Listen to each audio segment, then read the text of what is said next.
Okay, so let's take a look at inclined plane force components. So this is our inclined plane, and we have the object on the plane, and of course the plane here is making an angle of theta with the horizontal. This is the horizontal, and this is the angle that this plane is making with the horizontal.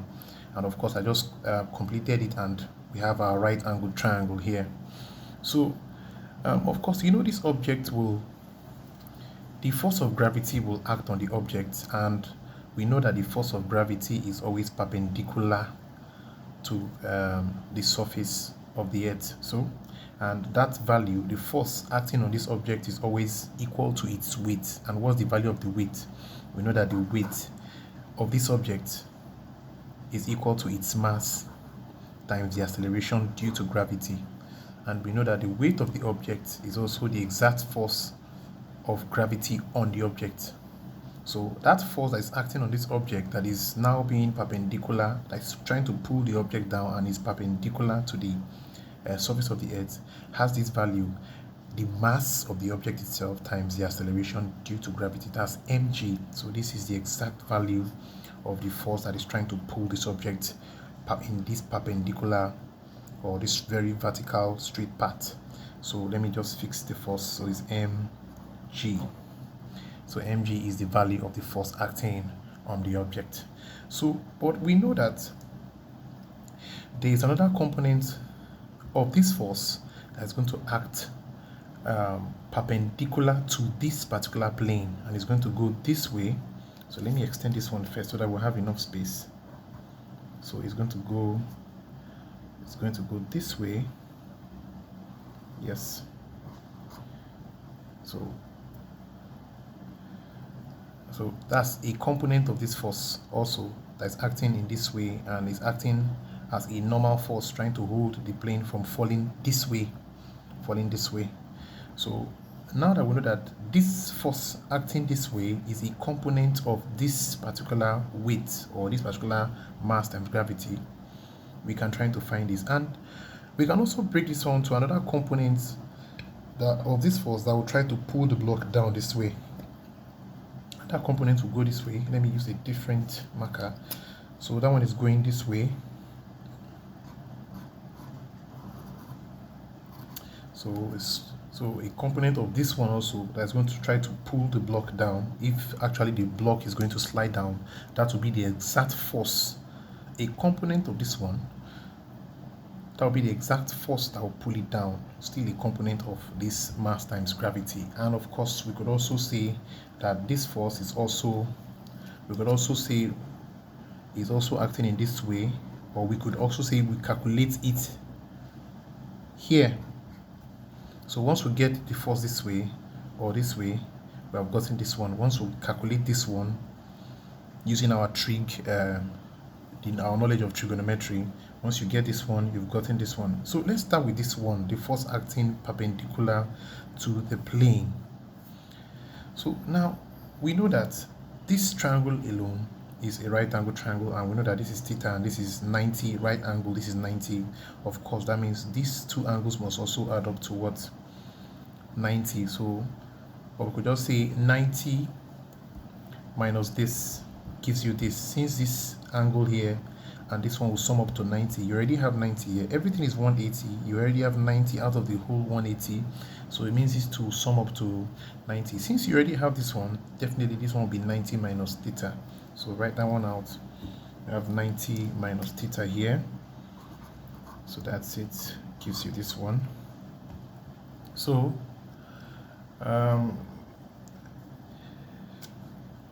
we'll try to find a way to get an angle here, because we know that this line is making an angle of 90 with this triangle I'm seeing inside here. This is another triangle on its own, and don't forget that this force is exactly perpendicular to this plane. So this is 90, and we can apply plane geometry here, because I'm seeing something like a Z here that will help me get this angle. So we can apply this property of plane geometry, call them alternate angles. Alternate angles. So this property is going to help us here. So now for these alternate angles, what are you going to check out for or look for? You are going to see, or you are going to first of all check for two parallel lines and a transversal line. Transversal line cuts through parallel lines. So once it cuts through, of course, you are going to now see your Z, your letter Z.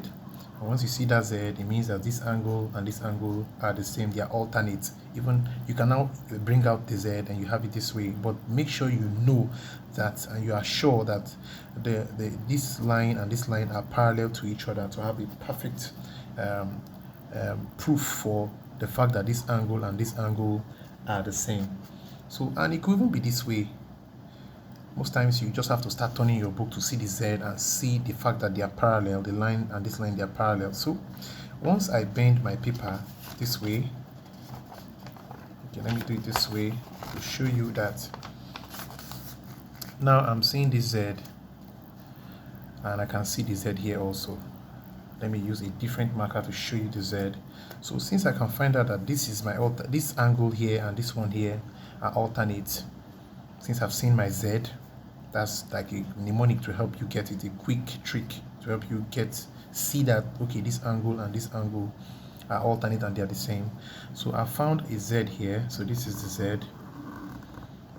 So since I have found the Z, so it's like looking like this. That means this angle and this angle here are the same. So if this place is 90 minus theta, this place is also 90 minus theta. Let me use a thinner pen to write that one out so that it will go into that space. So this is 90. So if this place is 90 minus theta, this place is equally 90 minus theta. So that's it. So 90 minus theta. The marker won't fit into that place, so I'm using a normal pen to write that one out. So this is 90 minus theta, and of course we can now get this part. So we can get here now, since this place is 90 minus theta, this place is 90, you see the right angle triangle, we can now get here.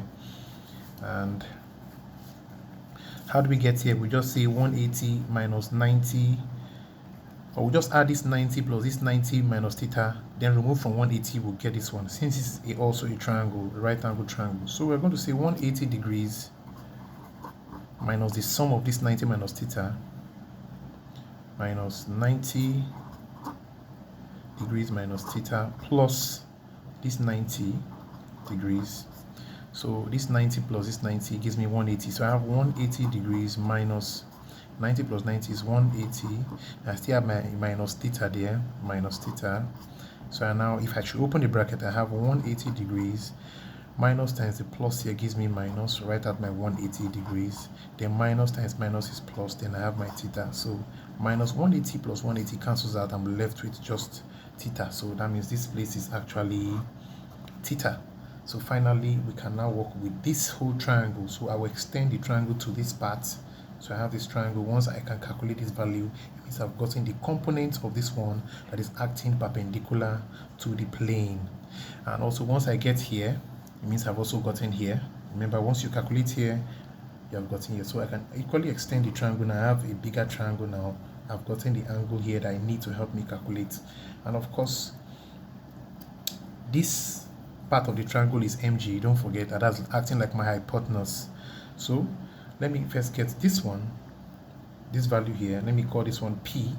So I know that if I have this one and I have the hypotenuse, so I have this is the opposite and this is the adjacent and hypotenuse. So I'm going to use cos following my SOHCAHTOA. So calculating this one, I'll see cos of this theta equals to what I'm looking for, this part, let me call it P, that's adjacent, over the hypotenuse, which is this one, mg. So cross multiplying P times 1P equals to then mg times cos theta, that's mg cos theta. So this is it. So this is mg cos theta. So this is the value of the force acting perpendicular to this plane. Then to calculate this one also, that means I want to get the opposite because it's facing the where the angle we're considering is. So when we get here, it means we've gotten this one also. So to get here, I can call this one my Q. So to get here, I could just know that I'm considering the opposite and the hypotenuse. So when you consider the opposite, which you're looking for, and the hypotenuse, that means you're going to use so, and that's sine SOHCAHTOA, that's sine theta equals to, let's call this one x, equals to x over the hypotenuse, mg. Then you cross multiply, x times 1 is x, equals mg times sine theta, that's mg sine theta. So the force that is going to act this way and will actually be the exact force that will pull this block down will have this value, mg sine theta, sine this angle. Mind you, this angle is now the value for this angle here. So if here is 30 degrees, it means this one here is 30 degrees. So the force here will now be mg